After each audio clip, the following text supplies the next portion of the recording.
bacaan kita ini sebuah doa, sebuah percakapan orang yang rajin di gereja. Ya, abang, dia seorang nabi, tapi juga seorang imam. Jadi orang yang ada dalam gereja, orang yang mencoba melihat segala sesuatu dari perspektif iman percayanya pada Tuhan. Karena itu dia bisa begitu kuat melihat kenyataan yang ada. Tapi bersamaan dengan itu juga dia miris melihat kenyataan yang ada juga.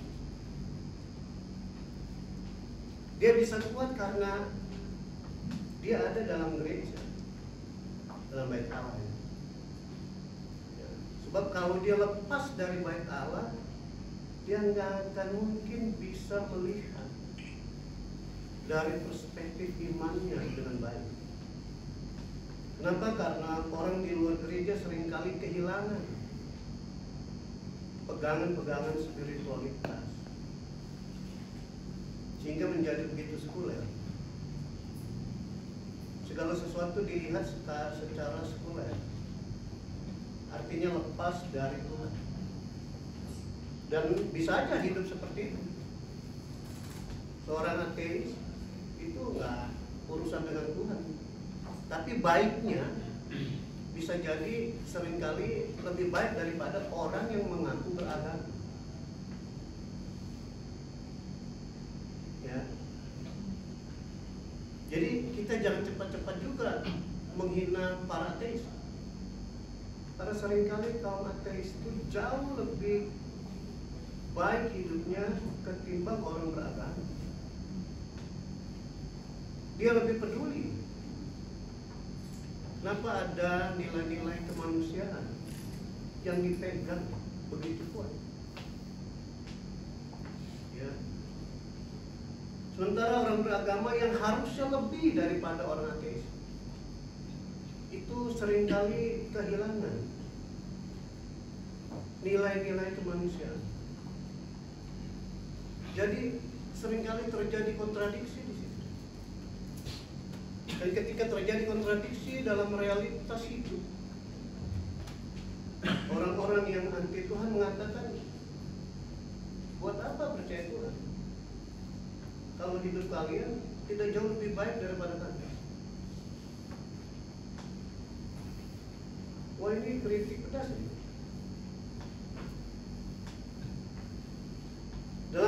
Bukankah dalam realitanya begitu? Orang di Indonesia aja misalnya, orang-orang yang tertangkap KPK adalah orang-orang yang mengaku bertuhan. Ya. Kalau ditanya percaya Tuhan, percaya banget. Ya. Tapi ternyata dia hanya sekedar percaya di mulut.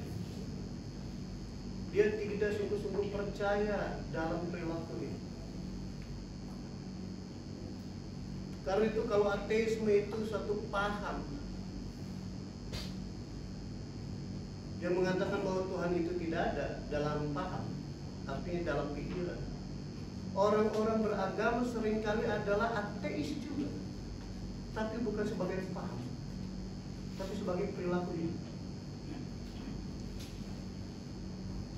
Ya.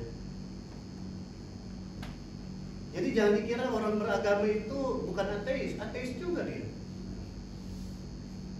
Seringkali. Kenapa? Karena perilaku hidupnya menunjukkan gak ada Tuhan. Jadi ada ateis sebagai sebuah paham, tapi ada ateis, ya, ateisme sebagai paham, tapi ada ateisme sebagai perilaku. Dan itu banyak. Ya, itu banyak. Sekali lagi contohnya orang-orang tertangkap KPK Kalau yang Kristen enggak, saya nggak ngomong yang lain. Yang Kristen paling sedikit pakai salib. Atau paling sedikit dia bilang ya puji Tuhan, hukumannya tidak terlalu berat. Puji Tuhan, hukumannya nggak ya Tuhan baik sama dia.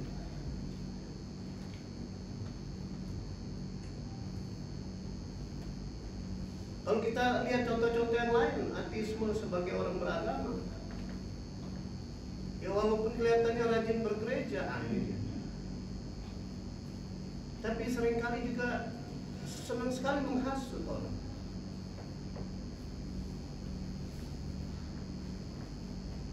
Seringkali menghasut orang agar tercipta sebuah konflik yang barangkali tidak disadari.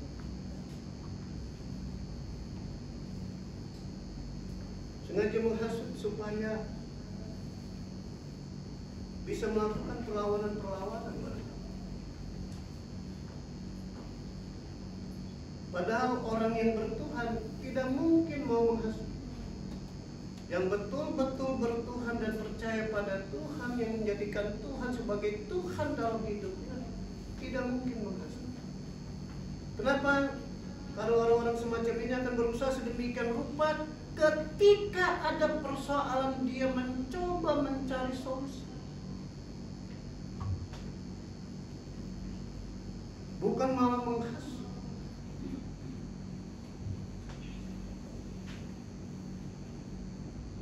Orang yang menghasut sehingga terjadi konflik. Bukankah itu tidak ada Tuhan? Kalau nggak ada Tuhan berarti bukankah itu ateis dalam perilaku? Kalau selama ini Bapak barangkali memahami ateisme adalah satu paham, tapi saya mau mengatakan bahwa ateisme bukan sekedar paham, tapi ateisme juga adalah sebuah perilaku yang tidak melihat ada Tuhan dalam hidup, dalam perilakunya, bukan dalam paham.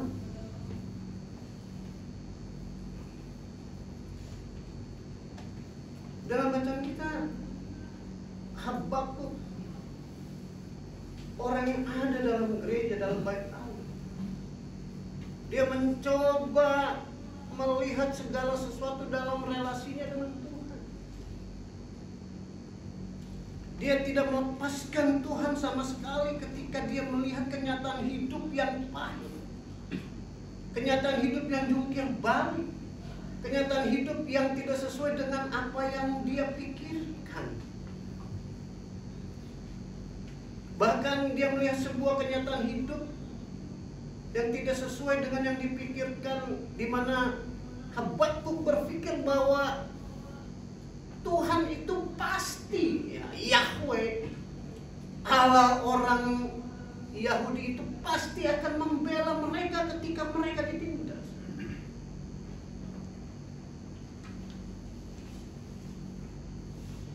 Kenapa? Karena Habakuk tahu orang-orang Yahudi adalah orang-orang yang dicintai oleh Tuhan. Karena itu ketika dia melihat terjadi penindasan, Habakuk berpikir pasti Tuhan akan segera menolong. Itu dari perspektif iman.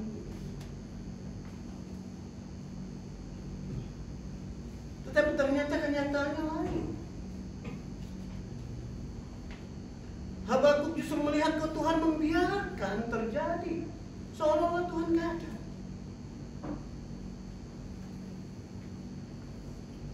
Bahkan seolah-olah Habakuk melihat Tuhan membiarkan orang-orang Babel menghancurkan bangsa-bangsa yang ada di sekitar Israel, dan bahkan menghancurkan Israel sendiri. Dalam pikiran Habakuk, dalam perspektifnya, yang dihancurkan oleh Allah adalah orang-orang yang jahat. Benar bahwa orang-orang Yehuda itu jahat.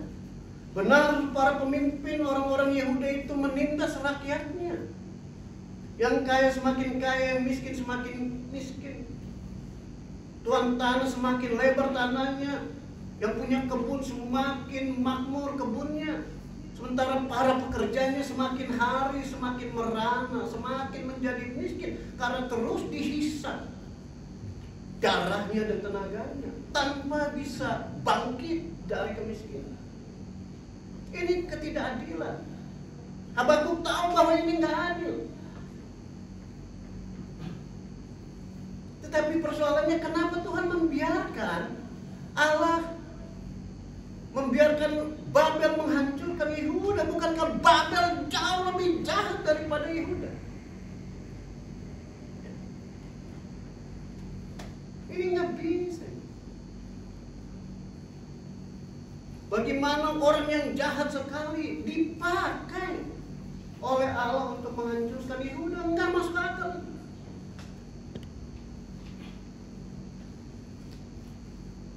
Dan bukankah Habakuk sama dengan kita? Ya, kita akan berpikir nggak boleh orang jahat itu dipakai oleh Tuhan untuk menghancurkan orang jahat juga, nggak boleh. Apalagi yang menghancurkan orang jahat itu orang yang lebih jahat, seolah-olah dia jauh lebih baik daripada yang jahat. Kenapa Allah memakai yang lebih jahat untuk menghancurkan yang jahat? Ini nggak bisa diterima oleh akal sehat.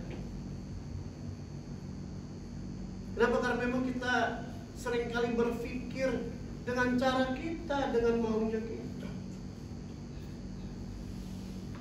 Maunya kita pasti segala sesuatunya harus terukur. Nggak bisa enggak. Tetapi dalam kenyataan hidup seringkali banyak hal yang memang tidak bisa diukur. Dan tiba-tiba aja keluar dari ukuran-ukuran. Dan ketika keluar dari ukuran-ukuran itu, di situ seringkali kita saling menghasut antara satu dengan yang lain. Disitulah terjadi kejahatan. Kita terjebak untuk jatuh pada persoalan yang sama, sehingga kita tidak pernah bisa menjadi orang yang berusaha sedemikian rupa untuk mencari solusi di tengah-tengah persoalan. Justru kita semakin memperkeruh suasana itu. Lalu kita mengatakan, saya lakukan itu demi Tuhan. Orang bisa memakai nama Tuhan. Orang bisa memakai nama Tuhan. Bukankah iblis pun memakai nama Tuhan? Dalam cerita-cerita ini, orang bisa memakai itu nama Tuhan, tapi sesungguh-sungguhnya motivasinya adalah untuk menunjukkan bahwa dia lebih daripada yang lain. Dan ini apa? Ini ateis.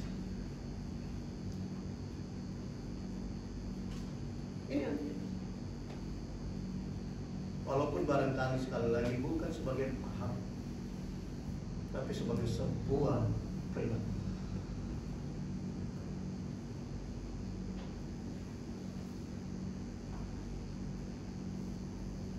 Habakuk mencoba melihat, ya memang terjadi tumpang tindih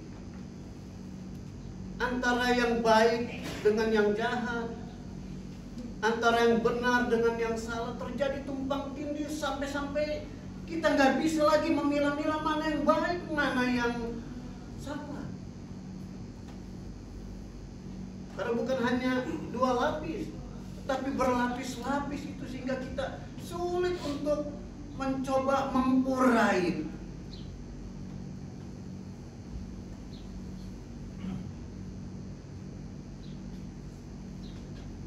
Tapi yang menarik justru ini penting ini. Ini penting. Tapi karena justru dia berada dalam bait Allah itu, betul-betul ada, dalam arti belajar betul-betul. Belajar tentang spiritualitas Taurat. Belajar tentang spiritualitas, ajaran-ajaran yang berlaku dalam masyarakat pada saat itu, dalam hal ini dalam masyarakat Yehuda. Akhirnya Habakuk menemukan satu kebenaran, bahwa dalam segala ketidakpastian ini, dalam segala ketidakmungkinan kita mengurai persoalan-persoalan hidup yang tumpang tindih, ada Tuhan atau tidak ada Tuhan ini, satu yang pasti, bahwa Tuhan pasti akan menghancurkan orang-orang yang sombong. Tuhan pasti menghancurkan orang-orang yang so tahu, yang berlagak tahu, yang merasa tahu, karena dia punya segala sesuatu yang bisa diandalkan sebagai punya.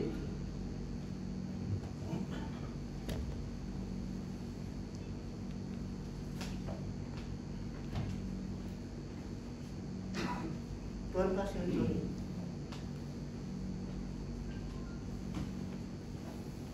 Sesungguhnya orang yang membusukkan dada tidak lurus hatinya, tetapi orang benar itu akan hidup oleh percaya.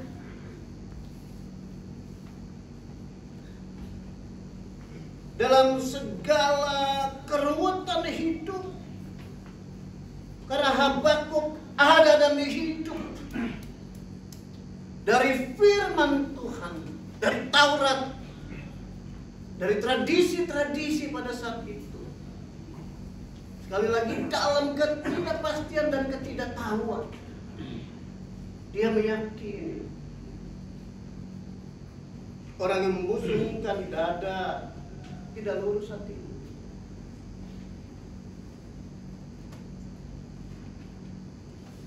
Jadi ketika kita membusungkan dada, kita sadar atau tidak, sebetulnya hati kita nggak lurus. Kalau ibu bapak melihat ada orang yang membusungkan dada sok-sokan hebat, percaya deh, hatinya nggak lurus. Jangan dipercaya, jangan didekati. Anda dekati, Anda menjadi sama dengannya.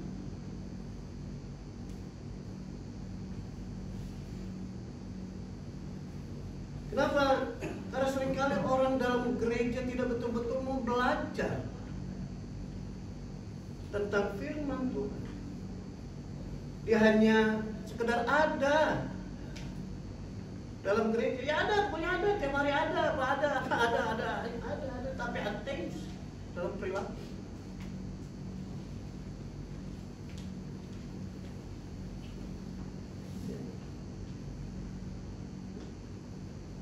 Orang membusungkan dada, nggak lurus hatinya. Dan kita bisa melihat, bahkan ditegaskan lagi, orang sombong dan hianat, dia yang melaga, tetapi ia tidak akan tetap ada. Apa artinya? Dia akan mati.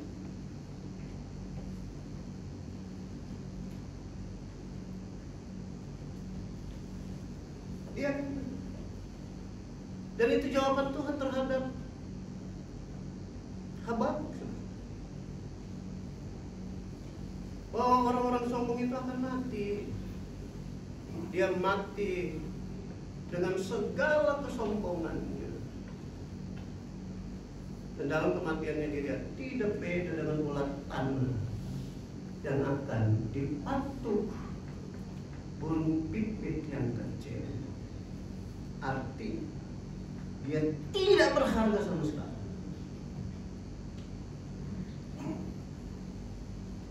Ini percakapan Habakuk dengan Allah ini dalam. Dan jawabannya keras. Ini bukan sekedar orang yang membusukkan dada, apa nggak lurus hatinya, orang sombong. Enggak seperti itu. Ini dalam dan keras. Dan ini saya mau katakan, ibu bapak, belum tentu kita bisa menghayati ketika kita mendengar ini. Jangan-jangan kita akan tetap begitu.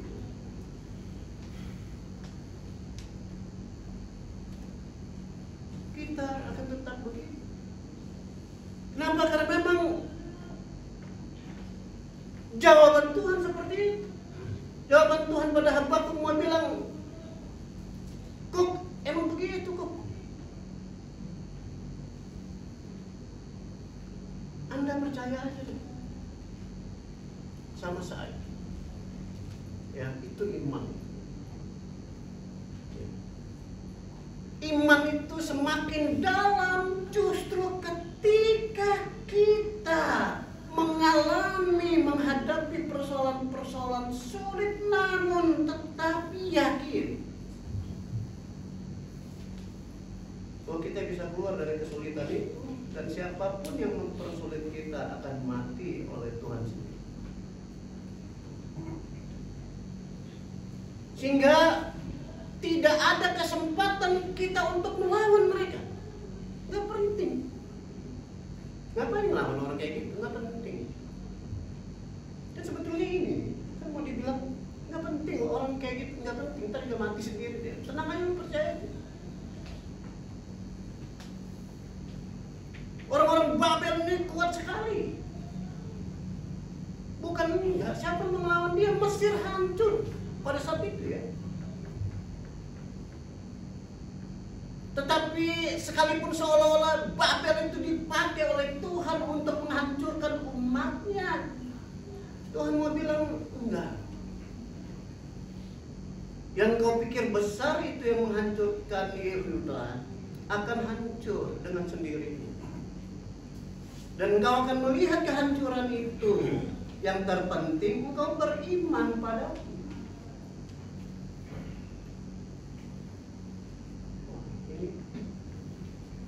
Ini dalam, sekali lagi ini dalam banget.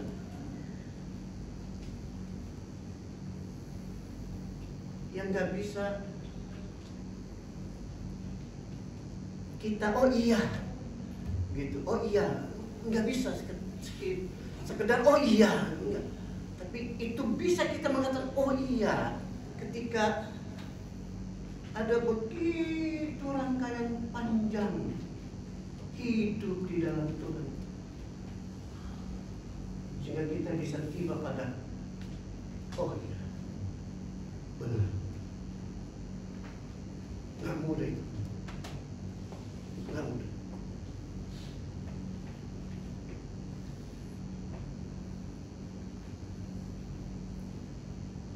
Begitu juga dengan hidup kita yang lainnya. Barangkali kita juga melihat realitas yang sama di sekitar kita. Kok gue yang baik-baik, hidup nggak maju-maju, segini-segini aja gitu. Kok dia yang gue tahu banget seneng nyolong, hidupnya seneng.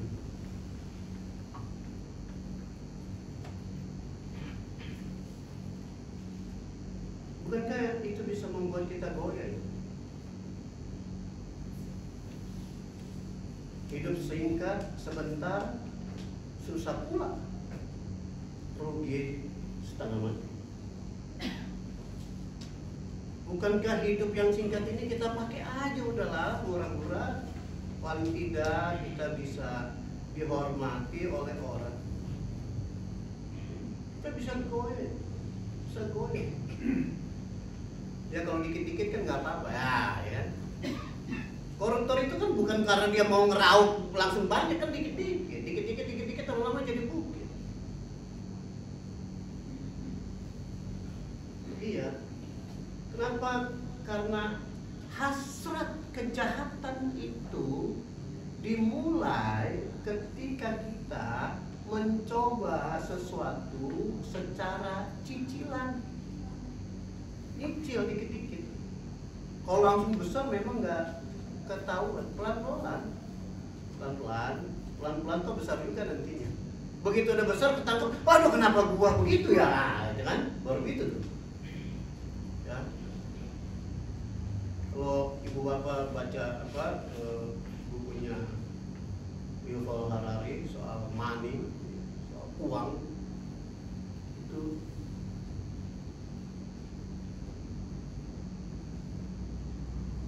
bahwa uang itu bisa mempengaruhi orang.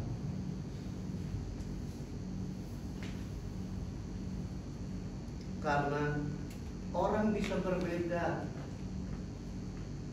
memahami dan menghayati tentang Tuhan.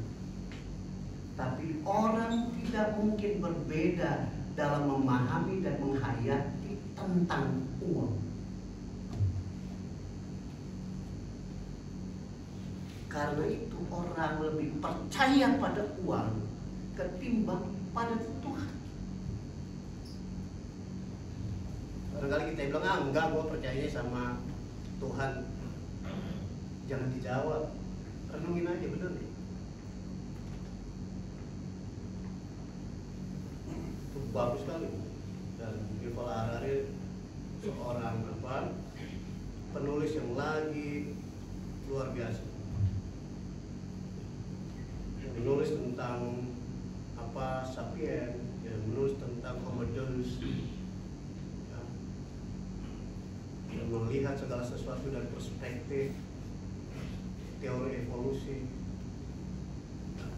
dan uang juga berevolusi. Wah, apalagi sekarang, saya mau menghadapkan kita pada sebuah realita yang sebentar lagi, nggak lama lagi, sebentar lagi itu sudah masuk, sudah ada jejak-jejaknya, tapi sebentar lagi ada. Itu yang disebut dengan metaverse. Ada yang pernah dengar metaverse? Kalau itu udah masuk dan itu udah menjadi cara hidup manusia, maka kita akan melihat jurang yang semakin lebar. Yang kaya semakin kaya, yang miskin semakin miskin, dan orang nggak peduli lagi dengan orang-orang miskin yang ada dalam realitas. Dalam dunia metaverse itu nanti dunia ini ada secara maya. Kita akan hidup di dunia maya. Anda mau punya New York, Anda bisa beli itu New York. Yang gak mungkin Anda bisa beli New York sekarang ini. Yang gak mungkin kita bisa beli New York sekarang ini. Tapi di dunia metaverse, orang bisa beli New York. Dan itu uang semua ya. Dia punya uang di dunia nyata, dia punya uang di dunia maya yang bisa ditarik dalam dunianya. Wah, ini yang saya mau katakan, Ibu Bapak, hidup kita, perkembangan zaman semakin maju, tantangan hidup kita semakin maju. Kalau kita tidak bisa membaca itu semua, kita akan kelompok mati sia-sia. Dan yang sombong semakin sombong. Kenapa? Karena dia bisa dapat dari dua dunia.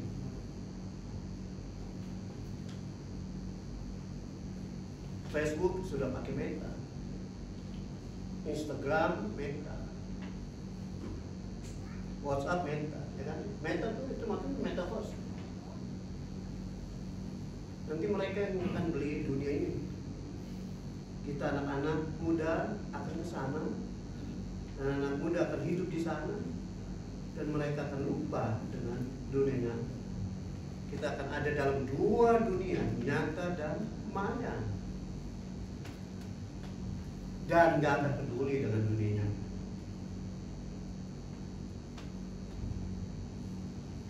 Tapi sekali lagi, kalau kita percaya Tuhan, beriman pada Tuhan, maka percayalah kita bisa menanggapi, melihat segala sesuatu dengan jernih. dan tahu bagaimana kita menyikapi itu semua.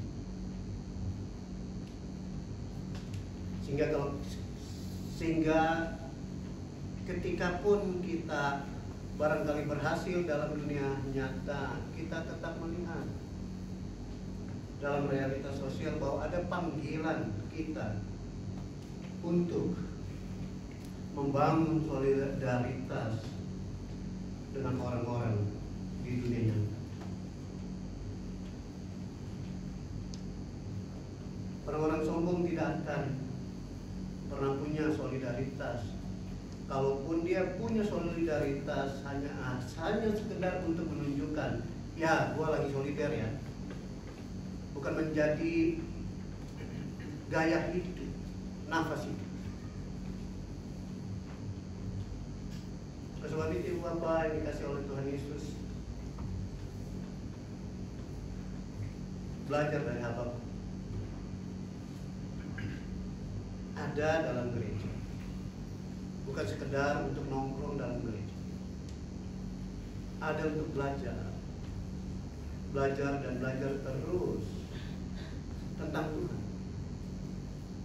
karena nafas Tuhan pasti akan memberikan kita kepekaan pada orang lain yang membutuhkan pertolongan kita.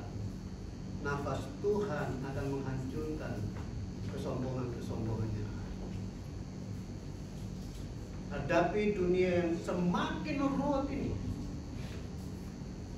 dengan iman. Jangan pernah takut, karena ada Tuhan. Percayalah, Anda pasti selamat kalau Anda beriman pada Tuhan. Dan orang-orang yang sombong pasti akan hancur berantakan dan menjadi cacing-cacing tanah yang akan dipelatuh oleh burung pipit yang kecil.